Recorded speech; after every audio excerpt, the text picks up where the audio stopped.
Alex Morgan adjusted the rearview mirror, taking a deep breath. It was an ordinary day, like any other.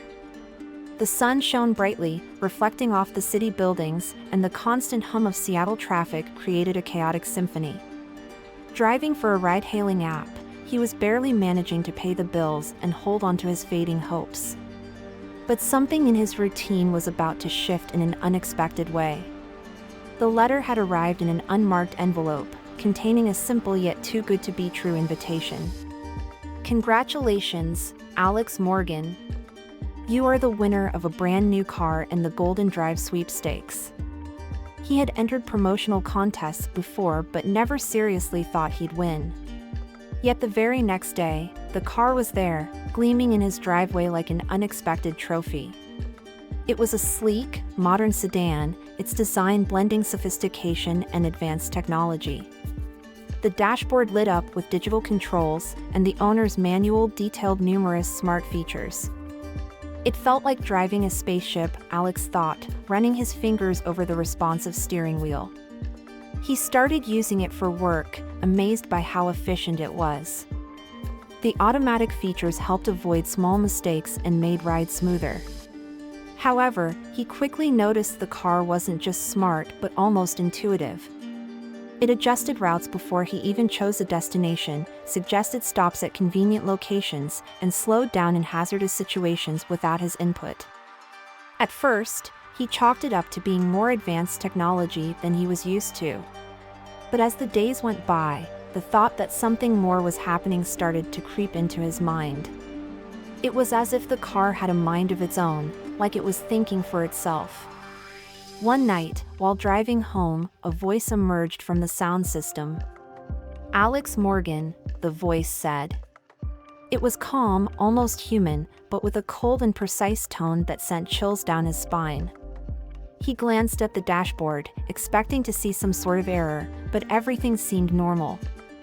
Feeling his heartbeat quicken, he laughed nervously. "Who is this? Some kind of virtual assistant?" "This is just the beginning," the voice replied before the system went silent. Alex spent the rest of the drive uneasy, trying to convince himself it was a prank or a glitch. The next morning, everything seemed normal. He picked up passengers and stuck to his routine, trying to forget the incident. But the memory of the voice lingered, refusing to let him move on. As he drove along the interstate, the car suddenly slowed down on its own and altered the route without his permission. A message appeared on the dashboard, "Destination changed." Frantically, he pressed buttons, trying to regain control. "What are you doing?" Alex shouted into the empty air. The car didn't respond. Instead, it calmly continued toward an unfamiliar location. When he arrived, the doors unlocked automatically. Alex hesitated but eventually stepped out, surveying the area. It was an abandoned warehouse with crumbling walls and shattered windows. The car seemed to be waiting for something, though Alex had no idea what. Inside the warehouse, he found a black box with a symbol he didn't recognize. A chill ran down his spine as he touched it. Unsure of what to do, he returned to the car, which immediately locked its doors and started the engine on its own. The voice returned, now firmer. "You have been chosen for something greater, Alex Morgan. All you need to do is follow the instructions. Trust the process." He yelled in frustration, pounding the steering wheel. This wasn't what he had in mind when he thought about turning his life around with a new car. But the voice said no more. Only the hum of the engine and the sound of his breathing filled the silence. The race had only just begun. Nightfall cloaked the streets in shadows as Alex navigated the poorly lit city roads. He tried to shake the growing unease that the warehouse and the car's voice had planted in his mind, but the feeling wouldn't go away. His reflection in the rearview mirror showed tired but alert eyes. He needed to finish one last ride before heading home, as if sticking to his routine might dispel the fear. A passenger climbed into the car, a middle-aged man with a worn trench coat and a leather briefcase. Alex mumbled a greeting as he adjusted the destination on the app. The trip was short and straightforward, nothing out of the ordinary. The man seemed anxious too, drumming his fingers on the briefcase, but Alex was far more concerned about the car's behavior. As they drove, the dashboard lit up with a light he didn't recognize. Suddenly, the steering wheel stiffened under his hands, and the car began slowing down on its own. Alex tried to brake, but the pedals ignored him. The passenger glanced at him, puzzled, but before he could say anything, the car veered off the planned route and sped up in an unexpected direction. "Hey! What's going on?" the man exclaimed. Alex had no answer. He gripped the steering wheel tightly, but it was like fighting against a ghost. The passenger tried to open the door, but it wouldn't unlock. The voice returned, calm and unyielding. "Remain calm. This detour is necessary." "Necessary? What? Who are you?" Alex shouted, but the voice didn't respond. The passenger started banging on the window, trying to attract attention, but the streets were deserted. Alex's heart pounded as the car navigated intersections and corners with precision, as if it had a mind of its own. Eventually, the car turned into a narrow, dark alley. The interior lights dimmed, leaving only the sound of their heavy breathing. The voice spoke again, softer but with deliberate intent. "Mr. Morgan, you were warned. You are now part of the process. Please remain in the vehicle." Before Alex could react, a police cruiser appeared at the alley's entrance, its red and blue lights flooding the grimy walls. A booming voice echoed from the loudspeaker. "Step out of the vehicle with your hands up." Alex and the passenger exchanged panicked looks. Alex tried to explain, but the passenger was in full-blown panic mode, shouting that he had no idea what was happening. The car, however, remained locked. The steering wheel turned on its own, and the engine growled to life. Alex desperately tried to stop it, but the car shot forward, leaving the alley and merging onto a main road. The chase was immediate. Sirens wailed through the night as Alex clung to the wheel, powerless. Every turn, every acceleration, was controlled by the car. He wanted to scream at the officers that he wasn't in control, but who would believe him? Behind him, the passenger muttered prayers under his breath, his eyes squeezed shut. The car seemed to predict every police maneuver, dodging blockades and navigating narrow streets with inhuman precision. The voice returned, almost as if mocking him. "Trust me, Mr. Morgan. We're almost there." "Almost where?" Alex gritted through clenched teeth. But again, there was no reply. Finally, the car entered a service tunnel and came to an abrupt stop. The doors unlocked, and the interior lights flicked back on. The passenger didn't wait a second longer, bolting from the car and leaving his briefcase behind. Alex stayed in his seat, fists clenched on the steering wheel. He knew he couldn't simply walk away and pretend none of this had happened. The voice spoke again, now with a commanding tone. "Mr. Morgan, you cannot escape what is coming. Take the briefcase. It will be crucial." Alex looked at the briefcase in the back seat. His hands trembled as he grabbed it. It felt light, but the symbolic weight was overwhelming. Before he could open it, the doors locked again, and the car shifted into reverse. The engine roared as it carried him away, leaving Alex with more questions than answers. The hum of the car's engine echoed through the stillness of the night as it carried Alex to an unknown destination. He clutched the briefcase tightly in his lap, staring at it as if it might explode at any moment. Each turn heightened his tension. The dashboard glowed with unfamiliar lights, and the car's voice remained silent, as if waiting. Alex tried to open the briefcase, but the zipper wouldn't budge. He tugged harder, but the materials seemed indestructible. "What do you want from me?" he muttered, knowing full well he wouldn't get an immediate answer. The car slowed and stopped in front of a desolate industrial area. The doors unlocked with a soft click, and the voice finally broke the silence. "Step out and go inside." Alex looked around, hesitant. The place was eerie, with crumbling warehouses and flickering streetlights. He swallowed hard and stepped out, gripping the briefcase tightly. Each step he took toward the indicated building made his heart pound louder. The cold night air bit at his skin, carrying the scent of rust and decay. Inside the warehouse, his footsteps echoed in the empty space. The room was barren, except for a metal table in the center illuminated by a single hanging bulb. On the table was a small device, resembling a tablet, blinking intermittently. Before he could touch it, the door behind him slammed shut with a deafening clang. "Take a seat," ordered the voice, this time emanating from speakers embedded in the walls. Alex obeyed, sitting on a rusted metal chair. The tablet projected a hologram of a middle-aged man with stern features and piercing eyes. It wasn't a real person but a digital representation. "Mr.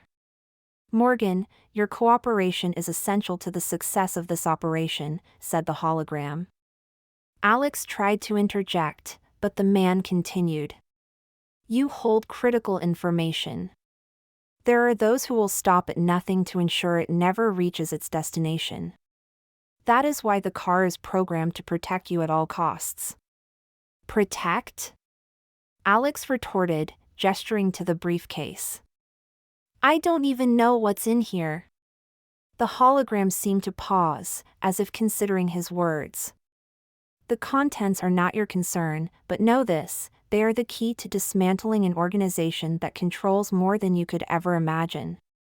You weren't chosen by chance, Mr. Morgan. Your history and skills indicate you are the right person for this mission."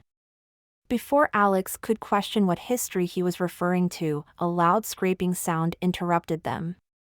He turned toward the entrance and saw 3 hooded figures entering the warehouse. One held a gun, while the others moved with cat-like agility.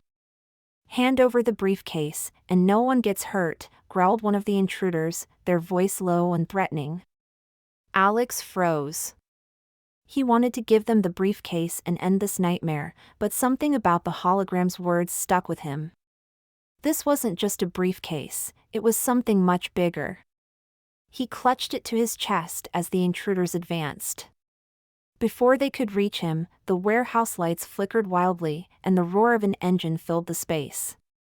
Alex's car burst through the entrance like a bolt of lightning, its headlights blinding the attackers. The doors swung open automatically, and the voice boomed. "Get in, Mr. Morgan. Now." Without thinking, Alex sprinted to the car and dove inside. The doors locked, and the vehicle sped away before the intruders could react.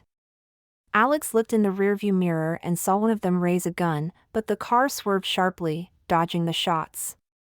"You're not ready to face what's coming next," the voice said as the car navigated unfamiliar streets.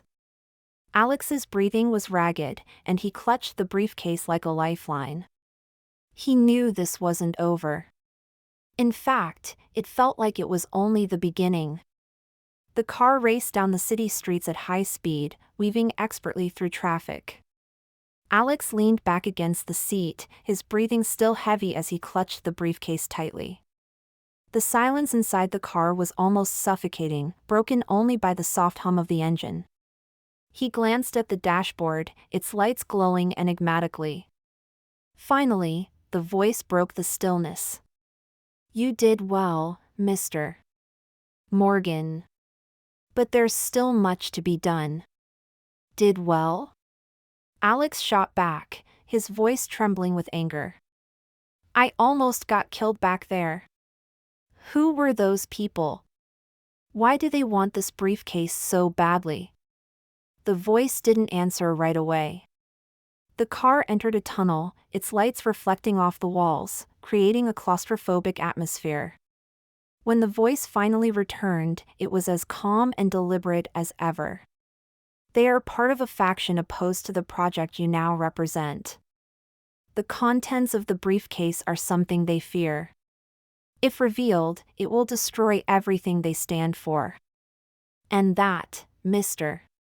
Morgan, is why you are crucial. Alex couldn't help but let out a bitter laugh. Crucial? He was just a rideshare driver struggling to pay rent. Nothing in his life had prepared him for this. Yet there was something about the voice's tone that stirred an uncomfortable memory, something he had tried to bury. Why me? He asked quietly, almost to himself. I'm not special. You must have the wrong guy. The response came quickly and without hesitation. Your history proves otherwise. There is no mistake. Alex didn't know how to reply. The car emerged from the tunnel and onto a deserted highway, the city lights fading into the distance. The empty landscape triggered memories he didn't want to revisit. He closed his eyes, but the images from years ago flooded his mind. It was a memory of a time when he worked as an assistant on a classified research project. Back then, he had been young and ambitious, willing to do whatever it took to climb the ladder. The project promised groundbreaking technological advancements, but Alex never fully understood what was being developed. Everything was compartmentalized, and his role was limited to organizing documents and files. But he remembered one specific night when he saw something he wasn't supposed to, a document mentioning behavioral prediction. He had tried to forget it, but the feeling that something was off never left him. He quit shortly after and vowed never to get involved in anything like that again. Now, years later, it seemed that past was coming back to haunt him. You knew, he murmured, staring at the dashboard. You knew who I was all along. Of course, the voice replied. Your experience is the reason you were chosen. You understand what's at stake, even if you try to deny it. And that's why you were trusted with this mission. Alex shook his head, still trying to process it all. Before he could ask anything else, the car stopped in front of a small suburban house. It was nondescript, with heavy curtains covering the windows and an overgrown lawn. The car doors unlocked, but Alex hesitated to get out. You will find answers inside, the voice said. But be prepared. What you discover may change everything. Taking a deep breath, Alex stepped out of the car, the briefcase still firmly in his grip. Each step toward the door made his heart pound harder. He didn't know what awaited him on the other side, but he was certain that nothing in his life would ever be the same again. Alex pushed open the door to the small house with hesitation, the creak of the hinges cutting through the silence. The dimly lit living room was sparsely furnished, a single weak bulb in the corner casting long shadows on the peeling walls. The air was heavy, thick with dust and an intangible tension that made his chest tighten. In the center of the room, a simple wooden table was cluttered with documents, electronic equipment, and a softly glowing computer screen. You made it, a woman's voice said from the shadows. Alex spun around, nearly dropping the briefcase. A woman stepped into the light, her sharp gaze sizing him up. She looked to be in her mid-30s, her hair tied back in a hurried bun and her clothes practical. Alex didn't recognize her, but her posture made it clear she was in control. Who are you? Alex asked, trying to mask the tremor in his voice. Emma, she replied, not offering a handshake. I'm here to make sure you do the right thing with what you've got there. Her eyes darted to the briefcase he clutched tightly. May I see it? He hesitated, taking a step back. I don't know if I can trust you. Are you part of this? The voice? The car? Emma sighed, crossing her arms. Listen, Alex, I'm not here to play games. What you're holding is explosive, figuratively and literally. If it falls into the wrong hands, innocent people will pay the price. From what I know, you didn't ask to be in the middle of this, but here you are. Alex still wasn't sure if he could trust her, but there was something in her expression, a mix of urgency and sincerity, that made him relax, if only slightly. He placed the briefcase on the table but kept his hands on it. If this is so dangerous, why me? Why not someone more qualified? Emma opened one of the laptops on the table, pulling up a series of files and codes that Alex couldn't begin to decipher. Because you're expendable to them. Someone they thought could be easily manipulated. But also because you've seen something before. Something that ties you to all of this. You're already part of the story, whether you like it or not. Alex's stomach churned. He tried to piece together what she was saying, but his thoughts kept circling back to his brief stint on that classified project. Late nights spent filing documents he wasn't supposed to read. He remembered the name Behavioral Prediction, but he'd always assumed it was just a catchy title. Now, it seemed much more sinister. Emma tapped furiously on the keyboard, and the screen displayed a complex web of data points. What you're carrying here, she pointed to the briefcase, is the key. It contains proof of a government program monitoring and manipulating human behavior on a massive scale. Something they call the silent path. Alex blinked, stunned. Monitoring? Manipulating? How? Emma fixed her sharp gaze on him. They collect data from millions of people, cross-reference it, and make predictions. They know who you'll meet, what you'll buy, even what you'll think. The program is so invasive, it could obliterate the concept of privacy as we know it. And you were part of it. Alex's legs felt weak, and he sank into a chair. Why now? Why is this coming out? Emma closed the laptop, crossing her arms again. Because there are people on the inside who don't agree with what's happening. Someone leaked the information and put it in your hands, trusting you to deliver it. But now that you're involved, you're a target. Before Alex could respond, the screech of tires shattered the quiet. Emma darted to the window, pulling the curtain aside to reveal two black SUVs screeching to a halt outside. Armed men poured out, their movements swift and coordinated. They found us, Emma said, pulling Alex to his feet. Grab the briefcase. We need to go. Now. Alex grabbed the briefcase and followed her, his heart pounding as they slipped through a back door and into a narrow alley. The shouts of the men and the sound of boots on pavement echoed behind them. He didn't know if he would survive the night, but one thing was certain, he had crossed a line he could never uncross. The alley was narrow and dark, the flickering streetlights casting erratic shadows as Alex and Emma ran, their heavy breathing echoing off the brick walls.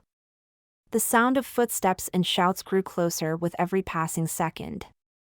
Alex clutched the briefcase like it was the only thing keeping him alive. Emma gripped his hand, pulling him forward with an urgency that left no room for hesitation. Quick, turn here, she hissed through gritted teeth, yanking him around a corner. They ducked through a rusted metal door, which Emma slammed shut and barred with an iron rod lying nearby. This'll buy us a few minutes, but not much more. What is happening? Alex finally managed to ask, his voice tinged with panic. Who are those people? Why are they so desperate to get this briefcase? Emma's intense gaze met his, her face shadowed by the dim light. They work for the organization that created the silent path. They know that if this information reaches the wrong hands, or the right hands, depending on who you ask, everything they've built will collapse. And you, Alex, are the weak link that could bring it all down. The door rattled violently as someone tried to force it open. Emma pointed to a spiral staircase leading to the roof. Go up, she ordered. Now.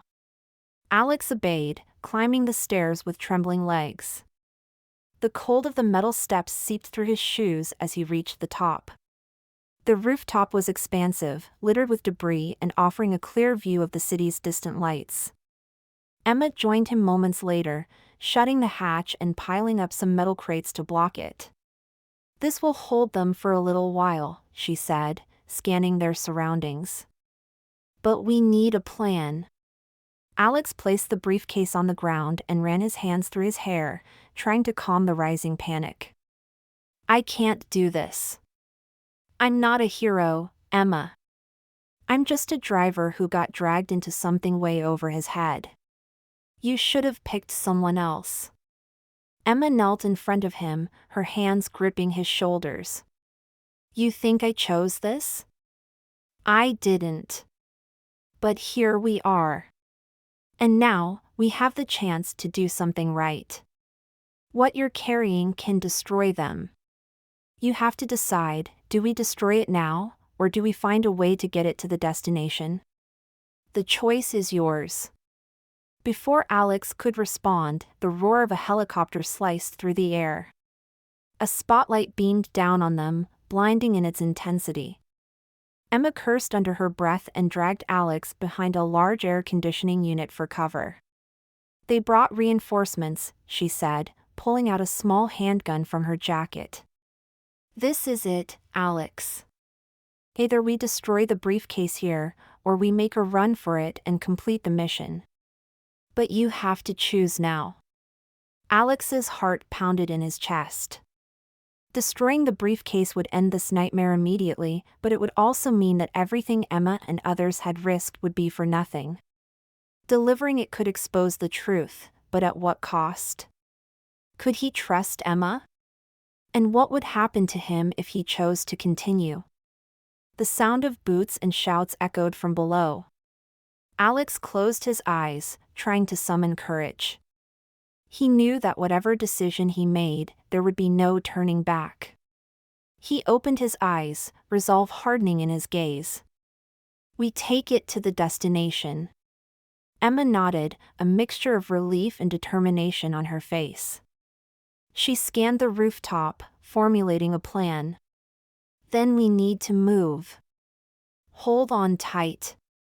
Before Alex could ask what she meant, Emma pulled a small device from her pocket and activated it.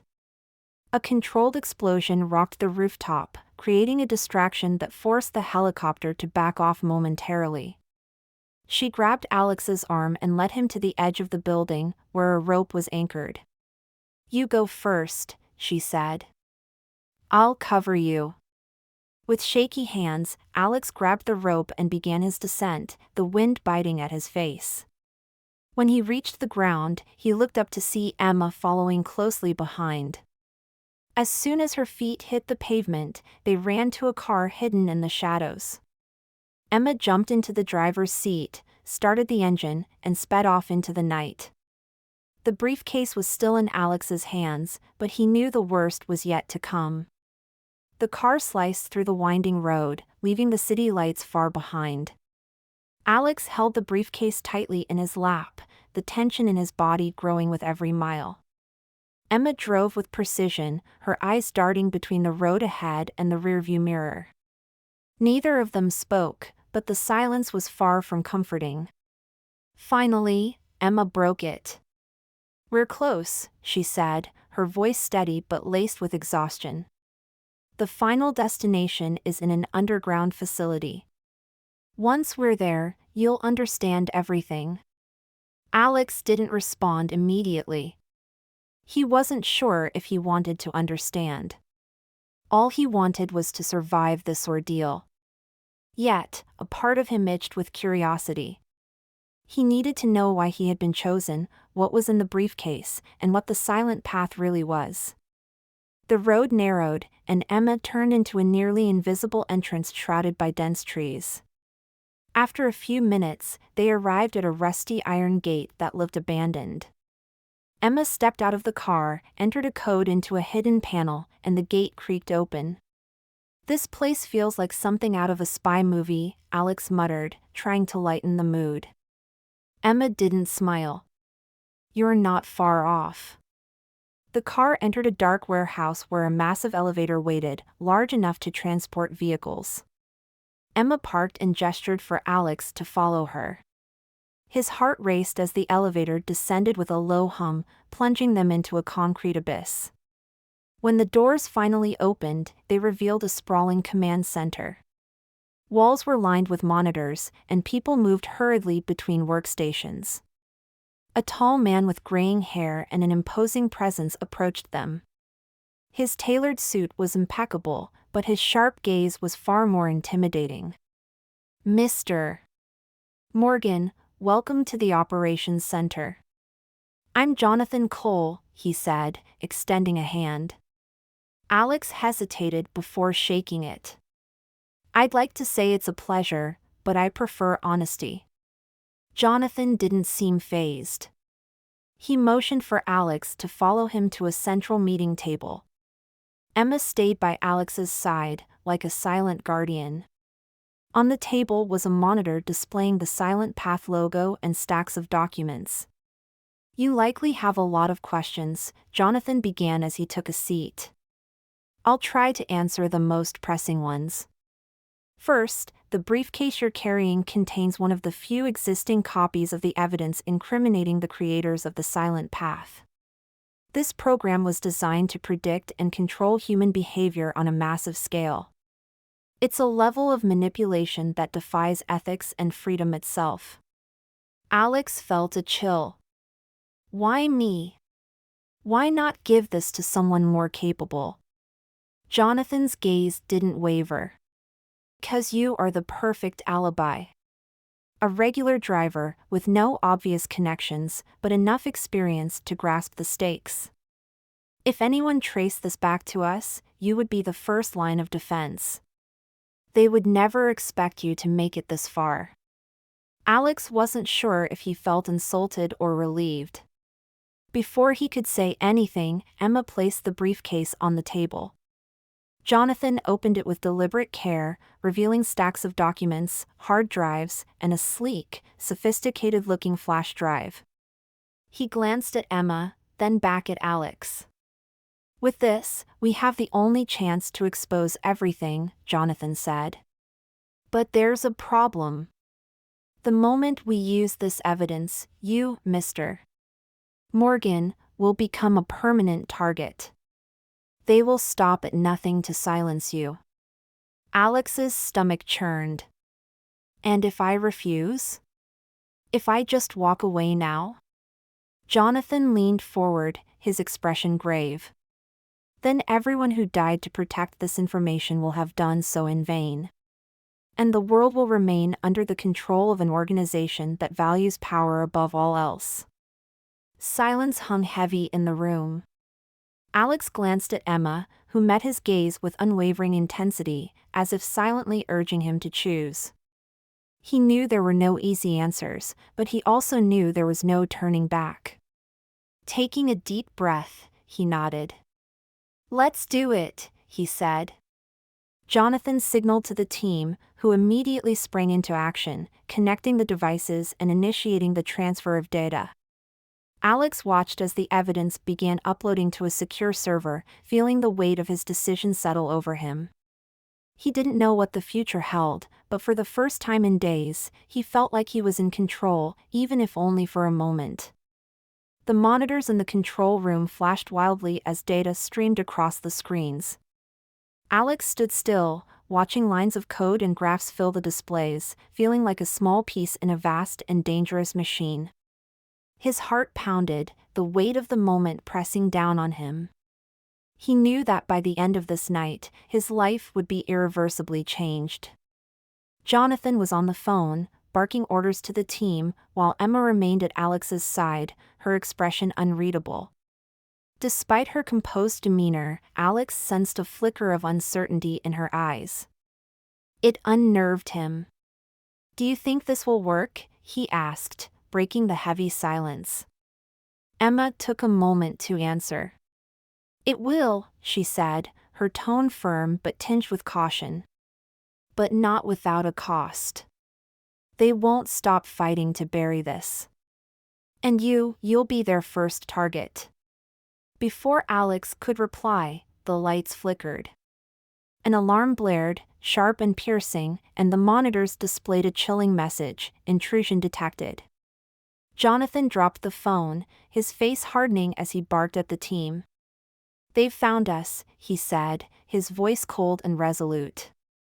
"Emma, get Alex to the safe room. Now."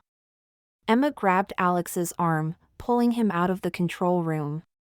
They hurried down a narrow corridor, the distant echoes of boots and shouts growing louder. Alex's heart raced as he struggled to keep up. "We're surrounded, aren't we?" he asked, trying to keep the fear from his voice. "Not yet," Emma said, shoving open a heavy metal door and locking it behind them.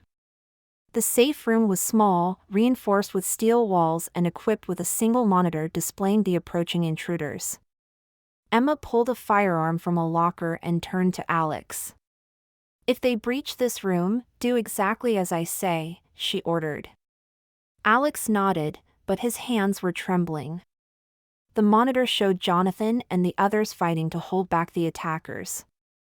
A muffled explosion shook the room, dislodging a thin layer of dust from the ceiling. Emma pressed the earpiece in her ear. "Jonathan, are you okay?" Static crackled before Jonathan's strained voice came through. "We're holding them, protect Alex, at all costs." Emma turned to Alex, her expression hardened with determination. "They're buying time to finish the transfer. We need to hold them off." Before Alex could argue, the door to the safe room exploded inward. The force sent Alex sprawling against the wall, momentarily dazed. When he opened his eyes, Emma was already exchanging gunfire with the intruders. The deafening sound of bullets and shouts filled the small space. Clutching the briefcase, Alex crawled toward the back of the room, desperate to stay out of harm's way. Emma took down two of the attackers before a third managed to wound her shoulder. She cried out but didn't falter, continuing to fight and buying Alex precious seconds. She glanced at him, shouting over the chaos. "Get out through the back door. Go now." Alex hesitated, but her fierce gaze left no room for argument. He scrambled through the door she pointed to, clutching the briefcase like it was his lifeline.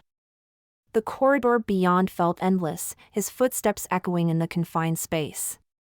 Behind him, the sounds of the fight grew fainter, but he knew it wasn't over. At the end of the corridor, he reached a staircase leading to an underground tunnel. Jonathan's voice came through speakers embedded in the walls. "Alex, you need to reach the end of the tunnel. A car is waiting for you. Don't stop." Without a second thought, Alex ran, his breath ragged and his legs screaming in protest. Behind him, he could hear the distant clamor of pursuit. When he finally emerged at the tunnel's exit, a sleek car idled in the shadows, its engine humming. He climbed in, and the vehicle accelerated instantly.